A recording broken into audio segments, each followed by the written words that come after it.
Hello there, World of Tankers, and welcome to the channel. I'm your host, Blitz, and in today's video, I will be playing, in my opinion, which is the most overpowered vehicle in World of Tanks Blitz. Now, we have the Annihilator, we have the Smasher, two very overpowered vehicles that have the ability to absolutely badonker your hit points in a matter of just 1 or 2 seconds. However, these two tanks, while very overpowered, do not make my list. The one tank that does is this, the Spark, a tier 6 auto-loading Czeck medium. Now, the Spark is a vehicle that nobody really thought too much about when it was released in the Battle Pass. I even released a video saying how overpowered this tank was after the Battle Pass was released, and the majority of comments just said I was paid by Wargaming to say that. So, once again, I'm still going to call the Spark, even after the Battle Pass has been over for about a year, the most overpowered tank in the game tier for tier. This vehicle carries a 3-shot gun. It has a 1-second intraclip and deals 160 damage per shot. That means, in a matter of 2 seconds, it has the ability to deal 480 damage. In tier 6, that means you can go up against a tier 5 and take off 90 to 80% of their health and then back in the cover without losing anything. It's essentially a tier 6 Annihilator. The Annihilator does what? 660 damage, but it's a tier 7, which means it can fight tier 8. And as strong as the Annihilator and Smasher are, when they fight tier 8s, they don't really stand much of a chance. The Spark, when it fights tier 7s, doesn't really have that much of a problem because most tier 7s don't have alpha. This tank just absolutely badonks. So, well, we'll see what happens when we get into a battle, and then speaking of that, here we are. First game, we are up against some tier 7s. We got a Super Hellcat, a Pharaoh, and an LTG. So not the worst lineup I've seen. There's nothing too deadly. The Pharaoh might be a bit of a problem, but I guess we'll see. I do know the Pharaoh has ridiculously strong frontal armor, and this tank has, I think it's a tier 5 gun, just with 3 shots, so it doesn't have a lot of pen, maybe like 180, 170 on the premium, but I think it's still enough to cut through the Pharaoh's lower plate. We got the LTG spotted in the front, and one thing to note about this tank is it does carry 10 degrees of gun depression, which means we can work this spot right here very, very well, which is exactly what we're going to do.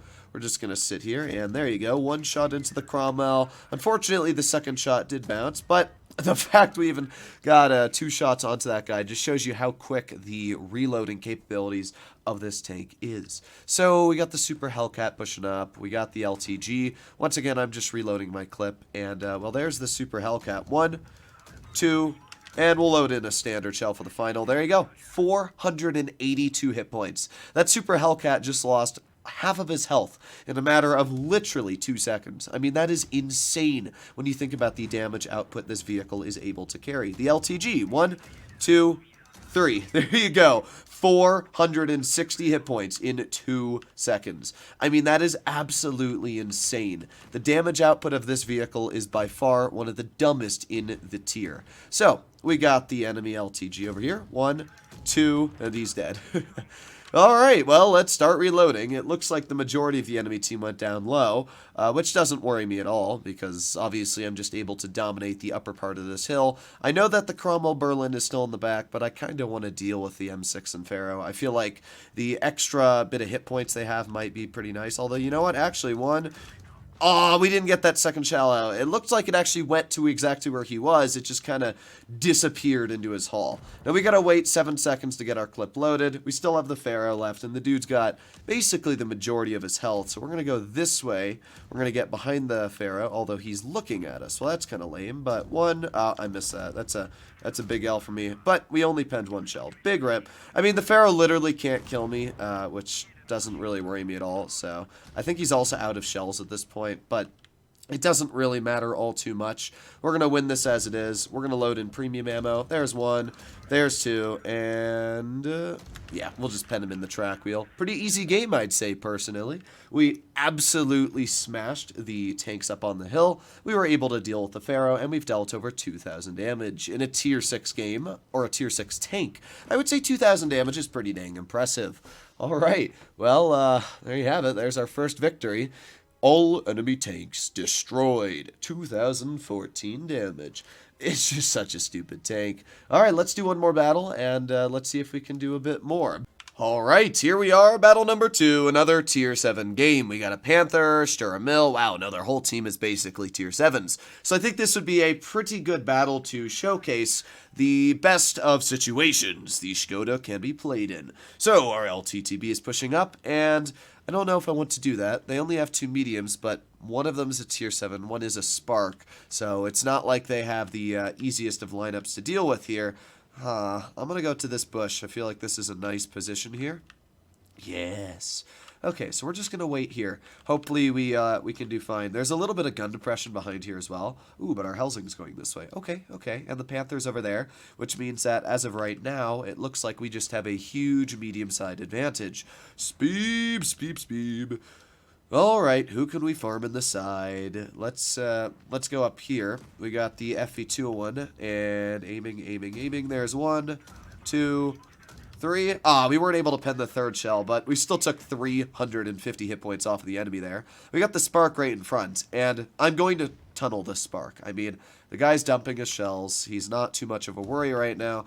And as I said, the Spark doesn't really have armor, so it's a pretty easy take to just poom on, which we did right there. I mean, that Spark literally just lost all of his health in a matter of half a second. Now, we got a Hellcat off to the side, and he pens me once, but you know what's really going to suck for this Hellcat?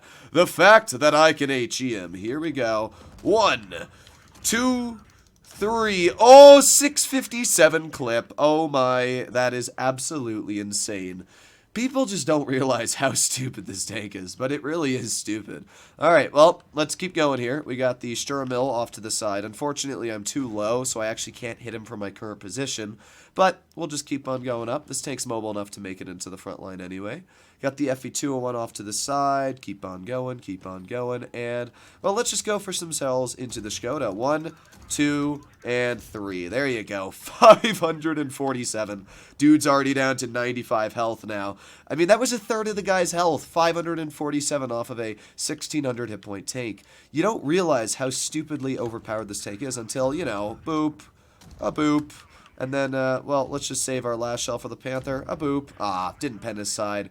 But still an absolutely stupid battle, and it really just showcases the capabilities of this tank. So if you want my personal opinion, if Wargaming does ever release this vehicle, this is the tank to go for. It's not a super low tier vehicle, and it's an absolutely broken tank. I mean, you watched what we did in this battle. We just royally wrecked the enemy team, did 2,345 damage in a tier 6 tank in one of the worst matchups you could possibly get, almost all tier 7s. So hopefully you enjoyed today's video. Please consider smashing that subscribe button down below, as always, if you did. And yeah, the Spark is just, it's a nasty vehicle. I'll see you in the next one. Bye-bye.